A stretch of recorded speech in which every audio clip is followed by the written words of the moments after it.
Okay, सो यहाँ पे अभी हमारे पास ये टेबल ऑफ कंटेंट, इसमें सबसे पहले मॉड्यूल पैकेजेस क्या होते हैं, फाइल हैंडलिंग कैसे होती है, और एक्सेप्शन हैंडलिंग कैसे होती है, ये हम सारी चीजें देखते हैं। तो पहली चीज, मॉड्यूल क्या होते हैं। Module is like a container. Container क्या होता है कि मान लो आपको मान लो आप आपके घर में आपका किचन है मान लो, राइट। तो अब किचन में जो आपके जनरल यूज के सामान होते हैं, बर्तन होते हैं और मसाले होते हैं, वो तो आप बिल्कुल मेन स्पेस में, बिल्कुल हैंडी स्पेस में रखते हो कि बस एक हाथ बढ़ाएं और आप वहां पे डायरेक्ट पहुंच जाओ, राइट। उस स्पेस में आप उनको रखते हो। इसके अलावा कुछ स्पेशलाइज चीजें होती हैं, जैसे मान लो कि आपके घर में सूजी है या बेसन है या मखाना है या नमकीन है या छोले हैं या राजमा है। इनको आप डेली डेली यूज नहीं करते हो, तो इनके लिए क्या करते हो, आप इनको एक कंटेनर में डाल के अलग से रख देते हो, राइट। जब हम्म। आपको उन चीजों की जरूरत हुई तो आपने क्या किया, उस शेल्फ में गए, उस शेल्फ में जाके वो कंटेनर उठाया, और कंटेनर से वो आप अपने मेन वेसल्स में लेके आ जाते हो कि उनको भिगोना है, बनाना है, आगे प्रोसेस करना है, जो भी चीजें हैं, फिर आप उसके बाद करते हो ना। तो वैसे ही यहाँ पे भी होता है, जो आपने अभी तक जो कमांड पढ़े वो आपके जनरल मसाले के डेली यूज की जो चीजें थी वो थी, ठीक है। अब मान लो कुछ आपको स्पेशली कोई भी पैकेज यूज करना है इसमें किसी स्पेसिफिक वर्क के लिए, राइट। जैसे मैथमेटिकल ऑपरेशंस के लिए आपको यूज करना है, तो हमने मैथमेटिक्स का जो पोर्टल है वो पूरा इंपोर्ट कर लिया। अगर हमें लीनियर रिग्रेशन को यूज करना है तो हमने लीनियर रिग्रेशन से रिलेटेड पैकेज को इंपोर्ट कर दिया। तो वो सारी चीजें क्या है कि वो आपका मतलब जब हमें जरूरत पड़ी तो हमने वो पैकेज उठाया, वो कंटेनर उठाया और यहाँ पे हमने ला के रख लिया, जिससे क्योंकि अब हम उसको यूज कर रहे हैं, ठीक है। तो इसी तरह जो मॉड्यूल होता है, module is also like a container. जब हमें नॉर्मल चीजों की जरूरत है तब हम कोई कंटेनर लेके नहीं आ रहे हैं, हम वहाँ पे लूप भी यूज कर रहे हैं, वहाँ पे ऑपरेशंस भी यूज कर रहे हैं, वहाँ पे हम फंक्शन भी यूज कर रहे हैं, वहाँ पे हम क्लास लिस्ट टपल ये सारी चीजें यूज कर रहे हैं, वहाँ पे यूज कर रहे हैं। लेकिन अब कुछ स्पेशली चीजें वर्क करनी है तो हम उसके लिए मॉड्यूल्स को लेके आते हैं, तो वो मॉड्यूल कहीं ना कहीं बनाए हुए होते हैं, ठीक है। तो आपको उनको यूज करना है तो सिंपली आप इंपोर्ट के साथ में मॉड्यूल का नाम दे सकते हो, ठीक है। मॉड्यूल का नाम हमने दे दिया तो वो मॉड्यूल का नाम वहां से उठ के आ गया। अब इस मॉड्यूल के अंदर क्या चीजें हैं, इस मॉड्यूल के अंदर फंक्शंस हो सकते हैं। तो जब हमें इस मॉड्यूल को यूज करना है तो हमने मॉड्यूल के नाम के साथ में वो फंक्शन हमने यहाँ पे यूज कर लिया, ठीक है, क्लियर। तो अब जैसे यस। हमें मैथ्स से रिलेटेड ऑपरेशंस अप्लाई करने हैं, तो मैथ्स से रिलेटेड ऑपरेशंस अप्लाई करने के लिए अभी मान लो हम जनरली हम यहाँ पे देखें कि कॉस 30 की वैल्यू क्या होती है, कॉस 30 की वैल्यू हम यहाँ पे प्रिंट करें तो यहाँ पे क्या होगा, ये हमें एरर जनरेट स्क्रीन करेगा दिख नहीं रही। क्योंकि सॉरी सॉरी सॉरी,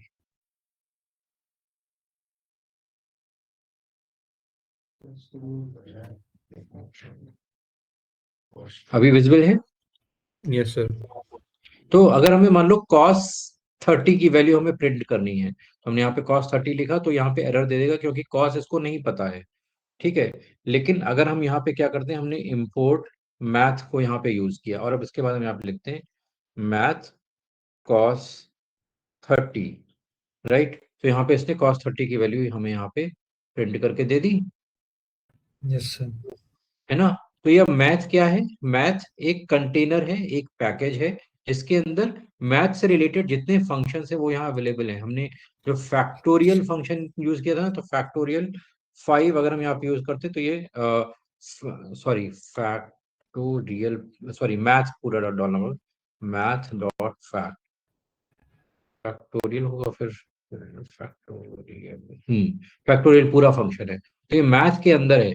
अगर आप केवल फैक्टोरियल देंगे तो वो यूज नहीं होगा, ठीक है। तो आपको यहाँ पे ये देखना होगा कि मैथ के अंदर जो भी चीजें आती हैं वो आपको पूरे फंक्शन यहाँ पे आप यहाँ पे कोई भी यूज कर सकते हो। तो हमने math dot cos, math dot factorial, math dot tan, ये सारी वैल्यूज हमें यहाँ पे मिल गई हैं, ठीक है। अगर आप इनको इंपोर्ट कर मतलब आप मान लो आपने पैकेज इंपोर्ट कर भी लिया, अब यहाँ पे हम पैकेज इंपोर्ट कर चुके हैं। अब इसके बाद अगर हम यहाँ पे केवल 10 ऑफ 30 लिखते हैं तो भी ये वर्क नहीं करेगा, ये वर्क करेगा इसी के रेफरेंस के साथ में। अगर बार यूज करोगे तो ये पहचानेगा नहीं आपको, राइट। तो ये जो कंटेनर के अंदर जो फंक्शंस होते हैं वो आपको तभी पहचानेंगे जब आप उसकी पहचान के साथ में यूज करोगे। जैसे घर के छोटे बच्चे होते हैं ना, घर के जो छोटे बच्चे होते हैं जिनको सिखा दिया जाता है कि किसी अजनबी से बात मत करना, है ना। तो ये वही घर के छोटे बच्चे हैं, आप इनको डायरेक्टली अप्रोच करोगे तो ये मना कर देंगे, बिल्कुल आज्ञाकारी बच्चे टाइप, है ना। ये मना कर देंगे कि मैं आपको नहीं पहचानता, मैं आपको कुछ नहीं बता सकता। लेकिन अब अगर आप इनके पास गए, बेटा मैं आपके पापा का दोस्त हूँ, आपके पापा जी मैथ मैथ वाले जो पापा जी हैं उनका उनका मैं दोस्त हूँ, तो यहाँ पे आपने मैथ को यहाँ पे ये मैथ का रेफरेंस दिया, जब आपने मैथ मैथ का रेफरेंस दिया, अच्छा अच्छा अंकल, आप वो वाले अंकल हो, ये ठीक है। Yes.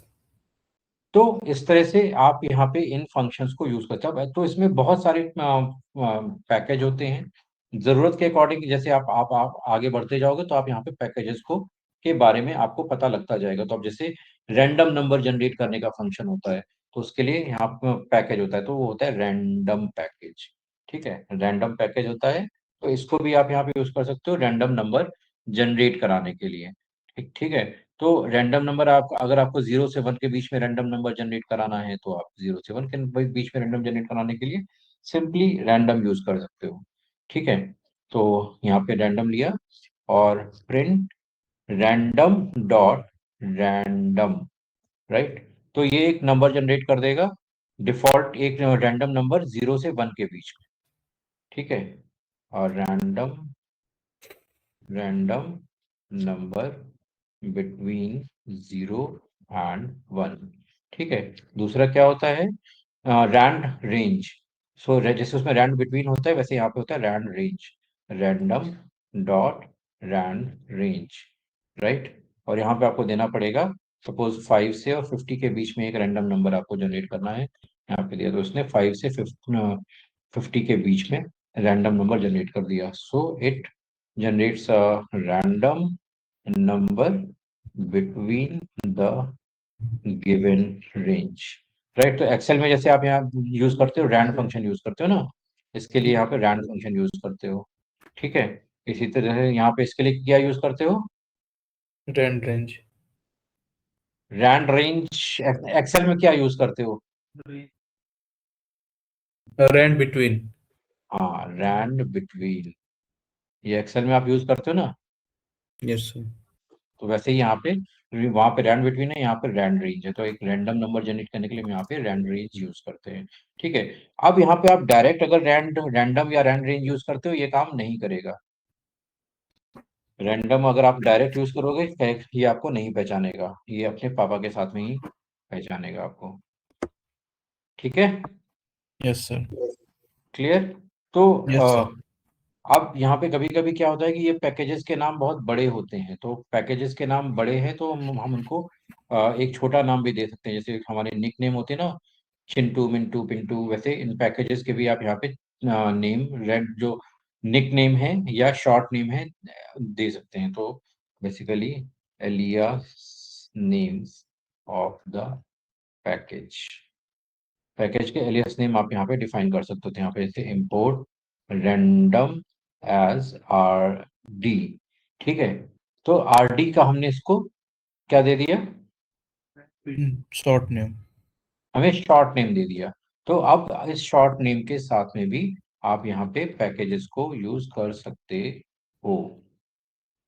ठीक है। तो Yes, यहाँ sir. पे शॉर्ट नेम हो गया, शॉर्ट नेम वही काम करेगा जो आपका मेन पूरा पैकेज काम कर रहा है। बेसिकली हमने अपना एक यहाँ पे छोटा सा नाम बना दिया जो वही काम कर रहा है।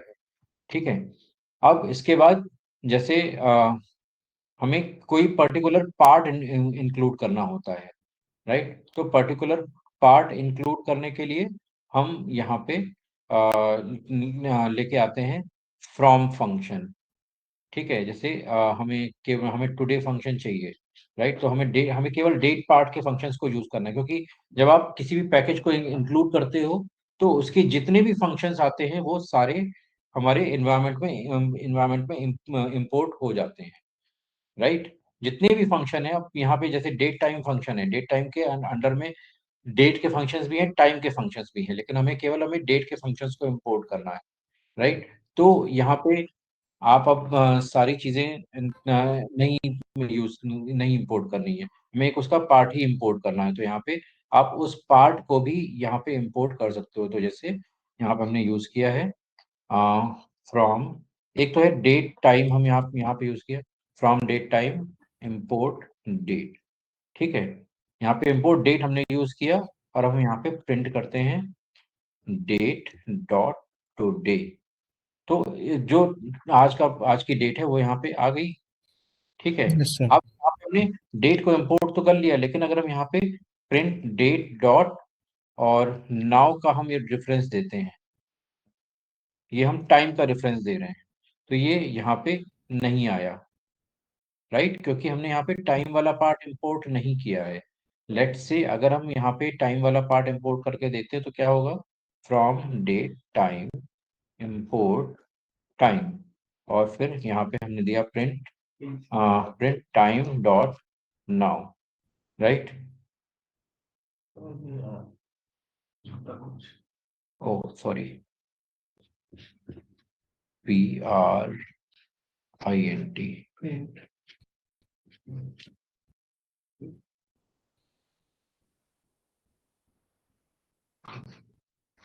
हाँ इसमें टाइम का फंक्शन अलग से होता है,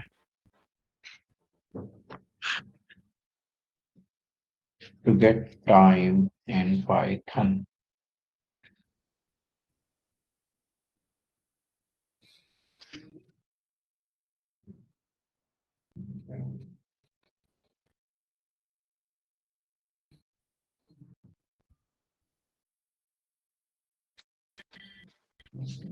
इंपोर्ट में सर डेट टाइम है क्या? हम्म, वहाँ पे इंपोर्ट में हाँ यहाँ पे डेट टाइम है, आपने टाइम किया है सर। हाँ यहाँ पे डेट टाइम है, इंपोर्ट डेट टाइम से डेट टाइम हमें इंपोर्ट करना है, तब ये पूरा पूरा आएगा।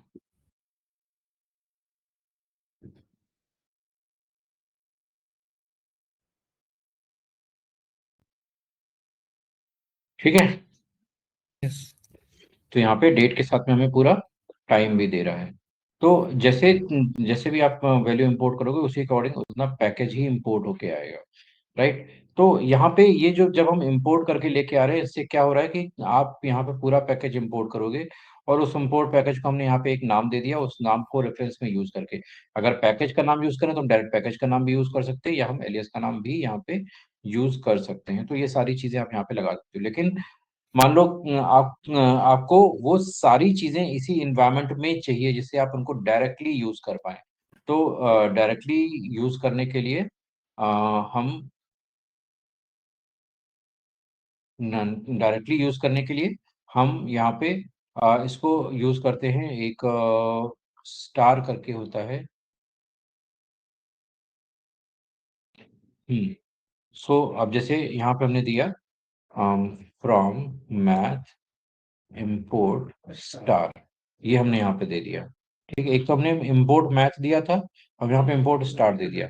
अब अगर हम यहाँ पे डायरेक्ट प्रिंट करते हैं, प्रिंट कॉस 30 की वैल्यू हम यहाँ पे इंपोर्ट करते हैं, तो देखो अब इसने बिना रेफरेंस के भी हमें दे दिया, क्योंकि हम अभी यहाँ पे हमने क्या किया था, ऊपर क्या कर रहे थे, केवल हम इंपोर्ट मैथ यूज कर रहे थे, राइट। तो हमें अब मैथ के साथ में ये नाम हमें इंपोर्ट करना है, ठीक है, तभी वो वैल्यू देगा। लेकिन जब हमने इंपोर्ट के साथ में यहाँ पे फ्रॉम मैथ इंपोर्ट स्टार कर दिया, तो अब स्टार करने से क्या हुआ, अब मैथ के अंदर के सारे जितने चीज। भी फंक्शन हैं वो डायरेक्टली आप यूज कर सकते हो। तो यहाँ पे फैक्टोरियल आपको निकालना है, simply type the factorial function, यहाँ पे दे दिया हमने 6, और ये आपका फैक्टोरियल दे देगा। जैसे एक्स एसक्यूएल में होता था सर। हाँ हाँ, बिल्कुल, ठीक है, ये चीज समझ में आ गई। तो ये डिफरेंट डिफरेंट चीजें इम्प्लीमेंटेशन है जो आप यहाँ पे डायरेक्टली यूज कर सकते हो, ठीक है। ऐसे यहाँ पे डेट टाइम के जो यहाँ पे एट्रीब्यूट्स हैं उसको डीआईआर से फाइंड आउट कर सकते हो, टाइम के जो एट्रीब्यूट्स हैं वो आपको आप यहाँ पे डीआर टाइम से यहाँ पे फाइंड आउट कर सकते हो, ठीक है। तो डीआईआर फंक्शन तो पढ़ा है ना, एट्रीब्यूट फाइंड आउट करने के लिए, यस। ठीक है। अब इसके बाद आता है पैकेज। तो पैकेज क्या होता है कि आपको कोई पर्टिकुलर सेट ऑफ कोड है, उसको अपना पैकेज में उठा के आपको डालना है, आपको ये अपना पैकेज बनाना है, तो आप यहाँ पे अपना पैकेज यहाँ पे बना के और इम्पोर्ट उसको अपलोड भी कर सकते हो। ठीक है, तो उसका बहुत ज़्यादा यूज़ नहीं होता है। जो हाई बहुत पाइथन डेवलपर लेवल पे जो लोग काम करते हैं वो लोग ये पैकेज बनाते हैं। जनरली डेटा एनालिस्ट में ये पैकेज बनाने की जरूरत पड़ती नहीं है।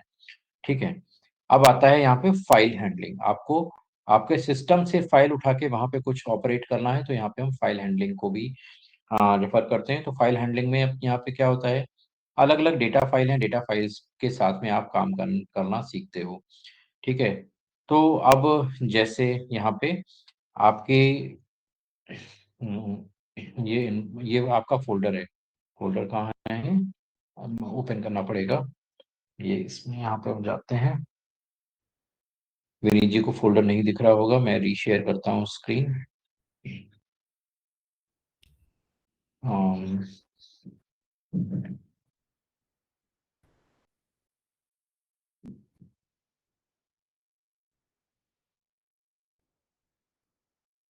विनीत जी दिख रहा है सब कुछ? Yes sir. ओके, सो यहाँ पे डीएस टूल वाला जो पैकेज फोल्डर है, डीएस टूल्स में हम गए, और यहाँ पे बैच कहाँ है हमारा, पाइथन बैचेस DA10A। ठीक है, यहाँ पे हम एक फाइल बनाते हैं। इसको फाइल को बना के रख लेते हैं। इसका नाम देते हैं सैम्पल। ठीक है, यहाँ पे हमने बना लिया। अभी ये ब्लैंक फाइल है, इसमें कुछ भी नहीं है। ठीक है, इसको हम इस इन्वायरमेंट में लेके आते हैं, इसको यहाँ पे हम इंपोर्ट करते हैं। तो हाँ, तो यहाँ पे सबसे पहले f.open sample.txt। ठीक है, तो अब ये चूंकि ये फाइल आपकी करंट डायरेक्टरी में, ये करंट डायरेक्टरी क्या है, ये जिस जिस डायरेक्टरी में ये फाइल स्टोर है, तो यहाँ पे ये फाइल स्टोर है। जो आपका बैच वाली फाइल है यहाँ पे स्टोर है। ठीक है, ये जो अभी सर यहाँ पे यूज कर रहे हैं ना, कौन सी यूज कर रहे हैं, ये वाली, ये तो सैंपल वाली है। ये हमने कहाँ पे ओपन करी है, अच्छा ये यहाँ पे अभी नहीं होगी, ये दूसरी जगह है, उसमें ये दूसरी जगह खोल रही है।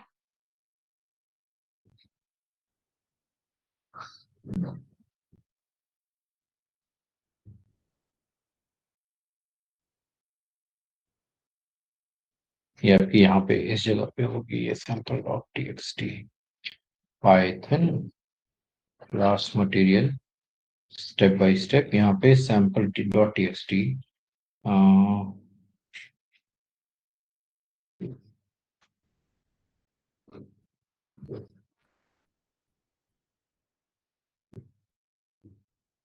ठीक है, तो यहाँ पे ये सैंपल डॉट टीएक्सटी पड़ी हुई, इसके अंदर कुछ टेक्स्ट पड़ा हुआ है, यहाँ पे देख सकते हो आप।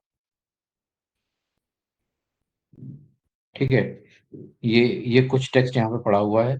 हम इसको आगे ओपन करते हैं और इसको हम देखते हैं कि कैसे इसमें प्रोसेस करेंगे।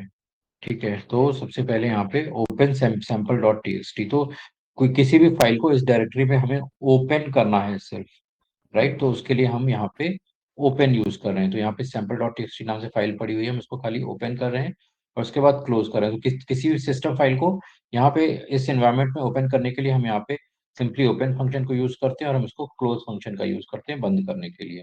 ठीक है, अब यहाँ पे आप फाइल डिफरेंट मोड में खोल सकते हो, तो उसमें read mode, right mode, execute mode, append mode, या टेक्स्ट मोड, बाइनरी मोड, ये सारी चीजें आप यहाँ पे डाल सकते हो। अब आप यहाँ पे किसी भी फाइल को यहाँ पे राइट मोड में ओपन करना चाहते हो, तो ये हमारे पास ये फाइल का नाम है आउटपुट डॉट टीएक्सटी, और इसको यहाँ पे हमने राइट मोड में ओपन किया।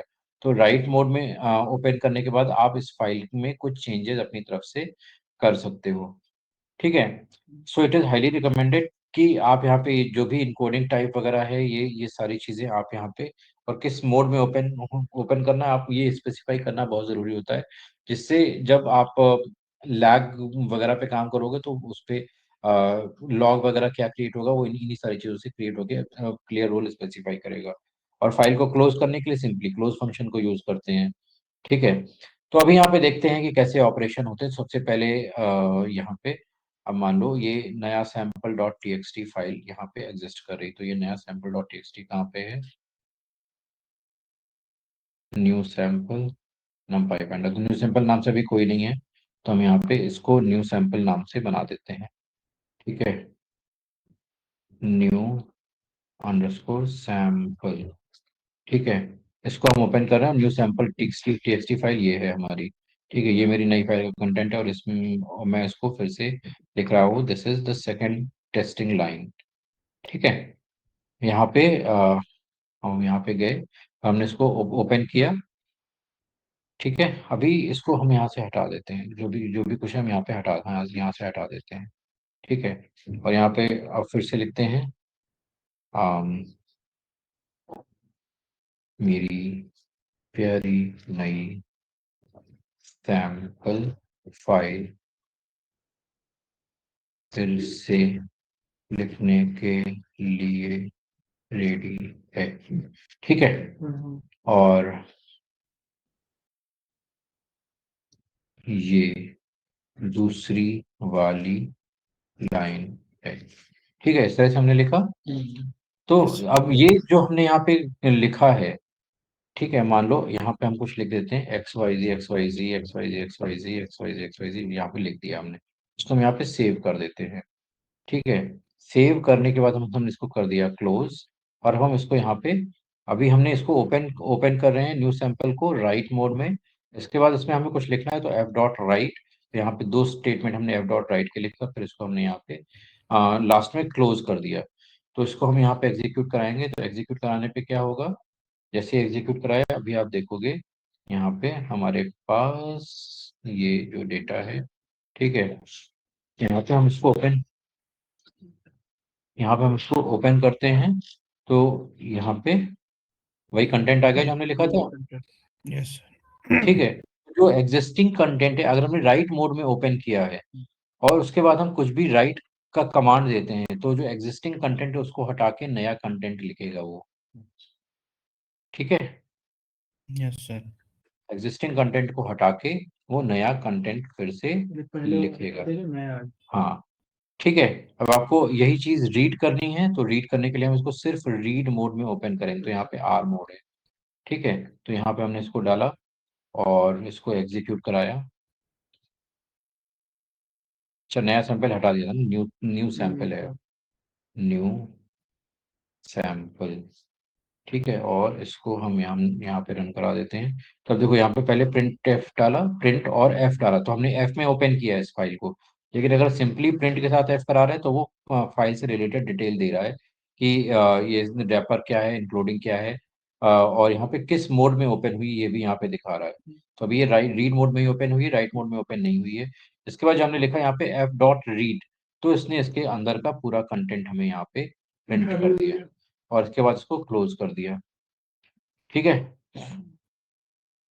Any doubt? नहीं सर। अब यहाँ पे अब यहाँ पे हम फिर से न्यू अंडरस्कोर सैंपल को हम ओपन करते हैं। अब देखते हैं यहाँ पे क्या है, हम कैसे कैसे इसको रीड करते हैं। तो हमने इसको रीड किया यहाँ पे। अभी देखो, मैं यहाँ पे क्या कर रहा हूँ, यहाँ पे सिर्फ हर बार मैं रीड कमांड दे रहा हूँ। ठीक है, चलो मैं रीड कमांड सब जगह सेम देता हूँ। यहाँ पे भी 4 कर दिया, और यहाँ पे भी 4 कर दिया। ठीक है, और इसको यहाँ पे न्यू अंडरस्कोर सैंपल। ठीक है,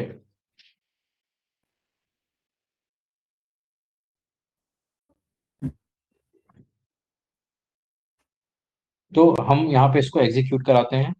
एग्जीक्यूट कराने पे क्या होता है, देखो अलग अलग आउटपुट आएगा। देखो देखो, कमांड सेम है सबका, सब में रीड रीड रीड है, लेकिन यहाँ पे आउटपुट यस। अलग अलग आ रहा है। अब ऐसा क्यों अलग अलग आ रहा है, ऐसा अलग अलग क्यों आ रहा है? नहीं। नहीं पता? नहीं चलो सर। मैं बताता हूँ। अब यहाँ पे आप ध्यान दो, ये जो हमारा डेटा है स्टार्ट हुआ है, अब इसके पहले यहाँ पे देखो एक स्पेस है ना? तो यस सर। जब ये फाइल ओपन हुई है, जब ये फाइल ओपन हुई है, तो जो आपका कर्सर है वो इस जगह पे है, पहली पोजीशन पे। Yes sir. अब वहां पे हमने लिखा एफ डॉट रीड और 4। मतलब 4 करेक्टर रीड करो। तो 4 करेक्टर रीड किए इसने, क्या 1 2 3 4। तो यहां से यहां तक का इसने प्रिंट करा दिया। आ रहा है? Yes sir. आगे आगे एक स्पेस लेके आ रहा है। अब रीड करने के बाद अब करेक्टर यहाँ पे है। अब करेक्ट, अब जो आपका पॉइंटर है कर्सर यहाँ पे नहीं है, अब यहाँ पे है। अब फिर से हम उसको बोलेंगे कि 4 रीड करो, तो इसके आगे के 4 रीड करेगा। तो 1 2 3 4, आई और अच्छा। P Y. तो आई और पी वाई आया। अब फिर से हमने उसको 4 रीड करने को बोला, तो अब वो ए से रीड कर रहा है। ए आर आई और स्पेस यहां तक का ले गया। ठीक है। अब इसके बाद हमने इसको कहा कि रीड, हमने इसको लिमिट नहीं दी। तो यहां से आगे तक जब तक ये लाइन एग्जिस्ट कर रही है, इसने सारा रीड कर लिया। मतलब 4 4 करके हाँ, वहां पे 4 4 करके रन कर रहे थे। अब यहाँ पे इसने 4 नहीं दिया, हमने 4 नहीं दिया, तो इसने आगे का सारा रीड कर दिया। ठीक है। यस अब सर। ये खत्म होने के बाद अब कर्सर कहाँ पे है? यहाँ पे लास्ट में है। लास्ट का मतलब अब यहाँ पे है। तो अब यहाँ पे क्या है? फिर इसने फिर कहा कि 4 रीड करो। तो 4 4 रीड करने पे क्या होगा? यहाँ पे 4, फिर से 4 रीड करने पे, फिर यहाँ पे, अब यहाँ से फिर यहाँ पे आएगा और ये यहाँ तक रीड करेगा। और उसके बाद फिर यहाँ पे हमने क्लोज कर दिया। क्लोज करने के बाद फिर से ओपन किया। क्लोज करने के बाद जब फिर से ओपन किया, तो वो फिर से जो कर्सर है वो पहले नंबर पे ही चला जाएगा। जब तक आपने फाइल को क्लोज नहीं किया, आप रीड कराते रहे, हर बार वो आगे आगे रीड कर रहा है।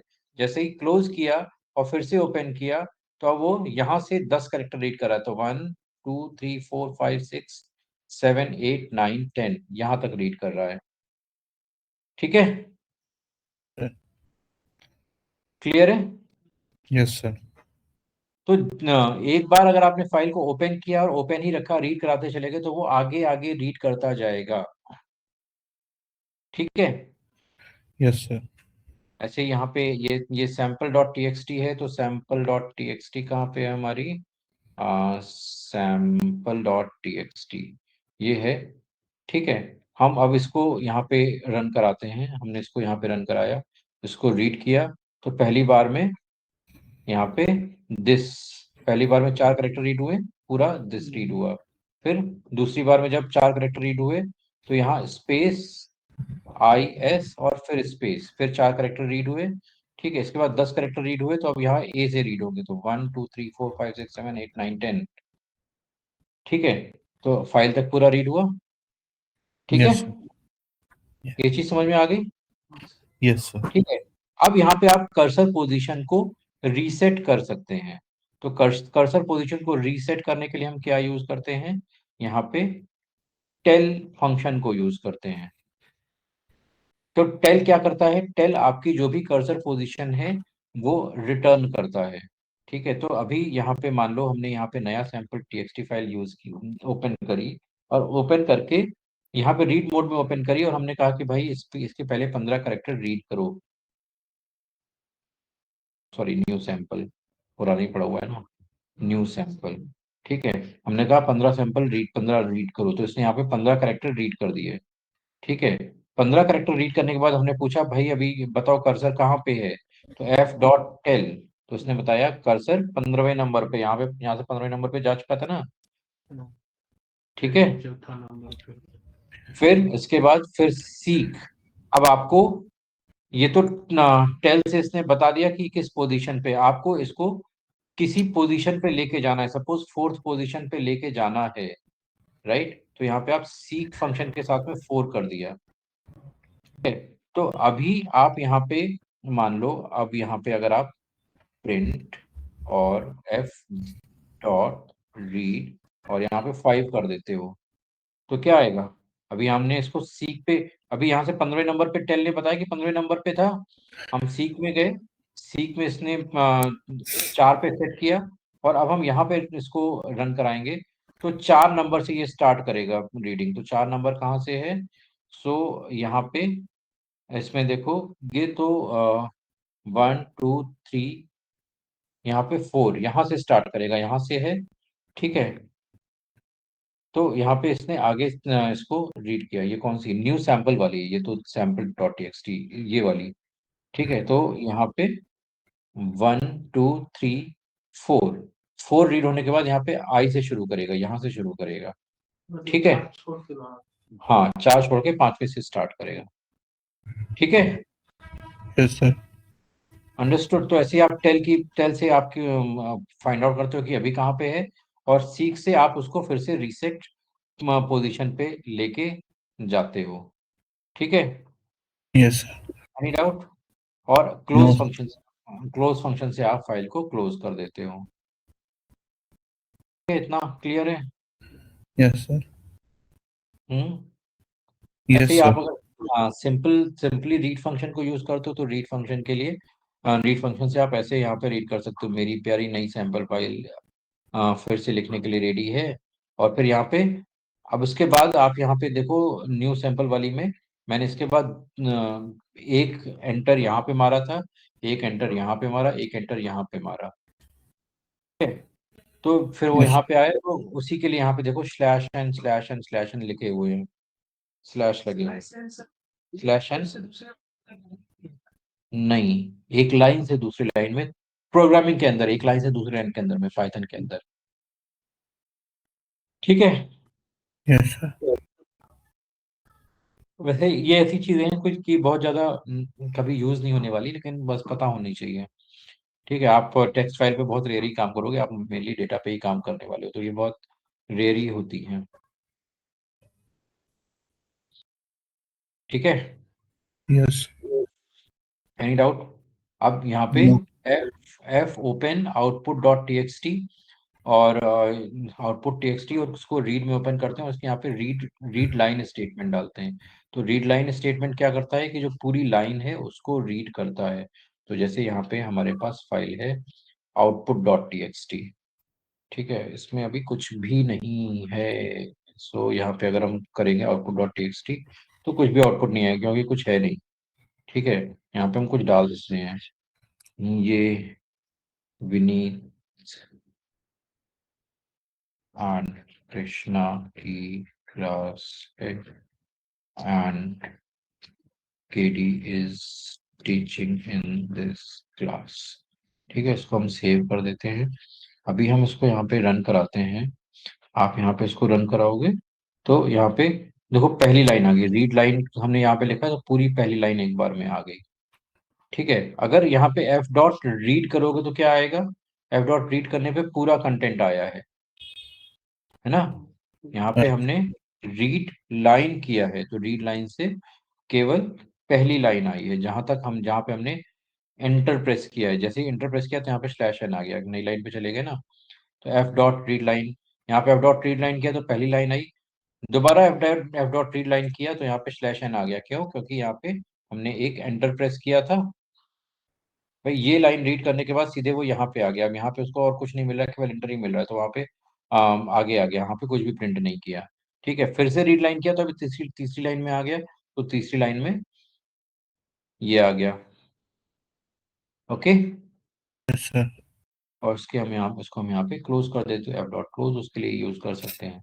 तो ये बेसिकली है कि आप फाइल्स के साथ में कैसे यहाँ पे प्रोसेस कर सकते हो, कैसे उसमें अपने डेटा को डायरेक्टली पाइथन में रीड करा सकते हो, किसी एक्सटर्नल डेटा फाइल से पाइथन के अंदर फाइल आप रीड करा सकते हो।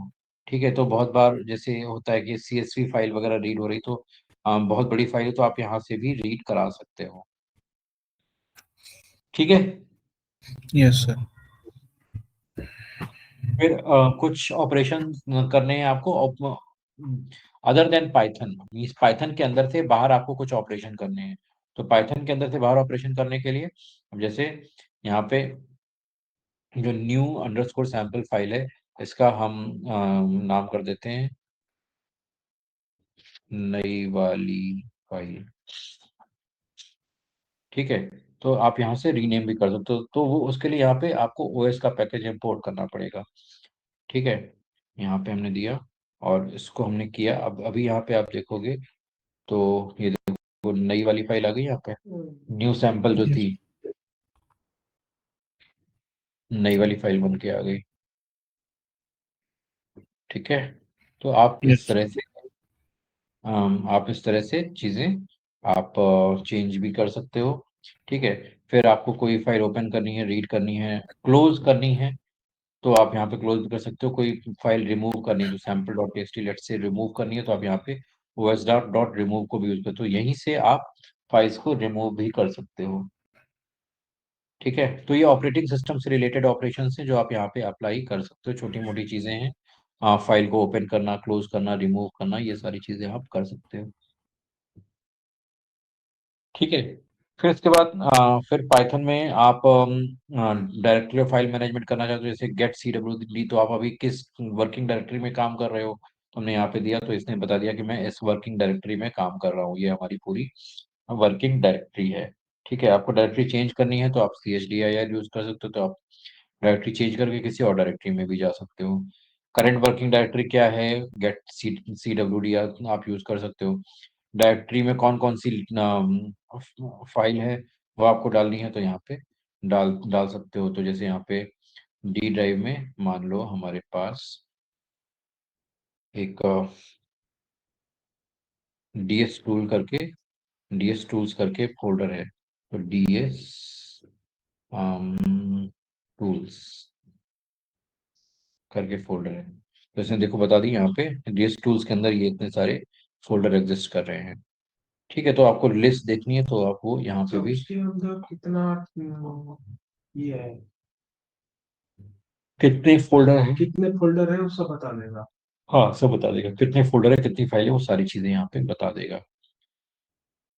ठीक है। तो नई डायरेक्टरी बनानी है या एग्जिस्टिंग डायरेक्टरी हटानी है, लिस्टिंग फाइंड आउट करनी है, तो नई डायरेक्टरी बनाने के लिए एम के डी आई आर। ठीक है। और लिस्टिंग फाइंड आउट करने के लिए get C W D, and C H D I R directory change करने के लिए, ये जो ऑपरेटिंग सिस्टम लेवल के फंक्शंस होते हैं। इतना समझ में आ गया। यस। अब एक इसमें एक छोटी सी चीज और होती है, दैट इज एक्सेप्शन। एक्सेप्शन क्या होता है? एक्सेप्शन क्या होता है जनरल लैंग्वेज में अगर हम बात करें? एक्सेप्शन।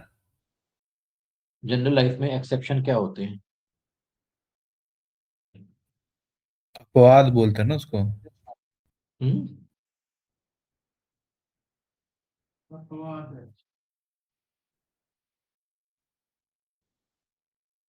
एक्सेप्शन